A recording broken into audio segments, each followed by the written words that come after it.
Hi මං කලින් දවසක වීඩියෝ එකක් ගෙනාවා ආලංග වගේක් හම්බුණා. ඉතින් මං ඒක හදන හැටි කියලා දෙන්නම් කියලා ඔන්න මං අද ආවේ කොහොමද මේ ආලංගක හදාගන්නේ කියලා පෙන්නන්න.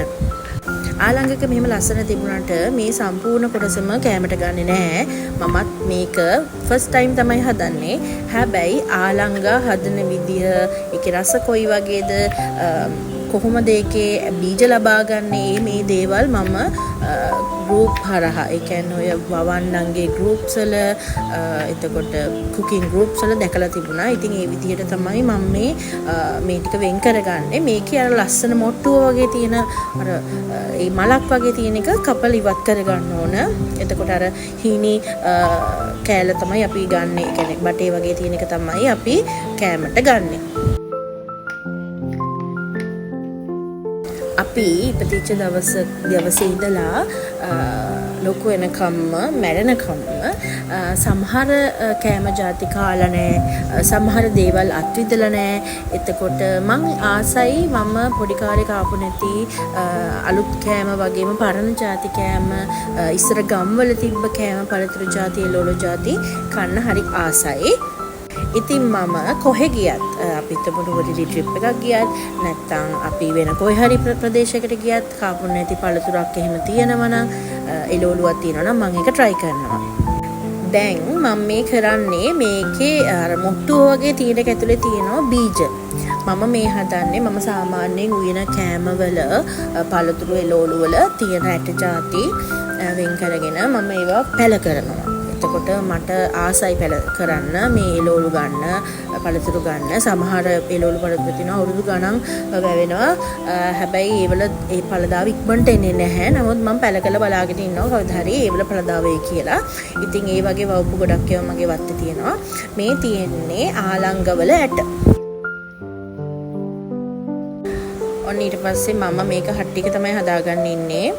ඉතින් මෙන්න ඕන දේවල්: සුදු ලුණු, අමු මිරිස්, කරපිංචා ලුණු.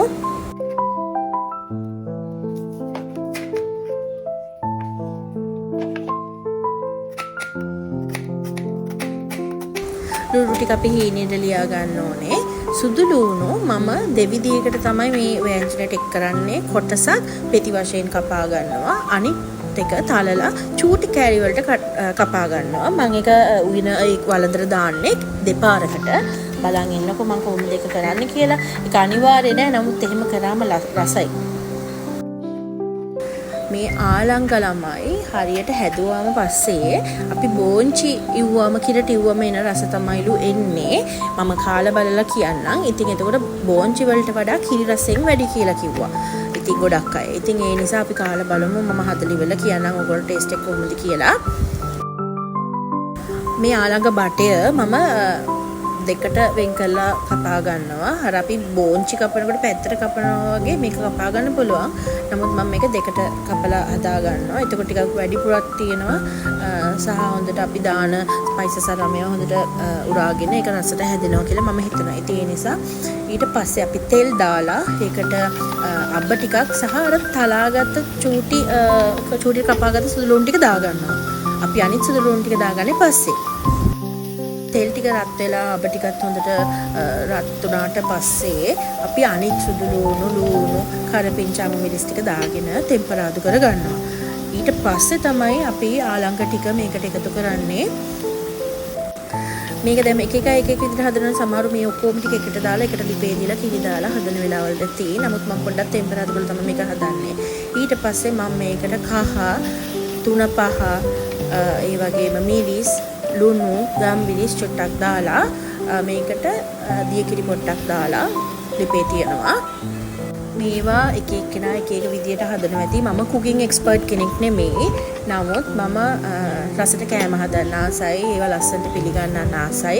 ඒ වගේම මම ජීවිතේට කාලා නැති කෑම, ඒ වගේම හස්බන්ඩ් ජීවිතේට කාලා නැති කෑම අපි දෙන්නා try කරන්නත් කැමතියි. ඉතින් ඒ නිසා මම මේ වගේ කෑමක් දැක්ක ගමන් ටක් ගාලා අරගෙන ඇවිල්ලා ටක් ගාලා හදනවා. ඔයාලත් එක්කත් බෙදා ගන්නවා. ඔන්න මම උකු කිරි ටිකක් දාලා විනාඩි 10ක් විතර තවමත් ලිපේ තියලා මේක බාගත්තා. මේක රස සුවඳ දෙකම බෝංචි වගේම තමයි. හැබැයි ඊට වැඩිය ක්‍රන්චි ගතියෙන් වැඩි. ඉතින් මේ වගේ ලස්සන වීඩියෝ බලන්න, රස කෑම හදන හැටි බලන්න මාව ෆලෝ කරලා තියාගන්න.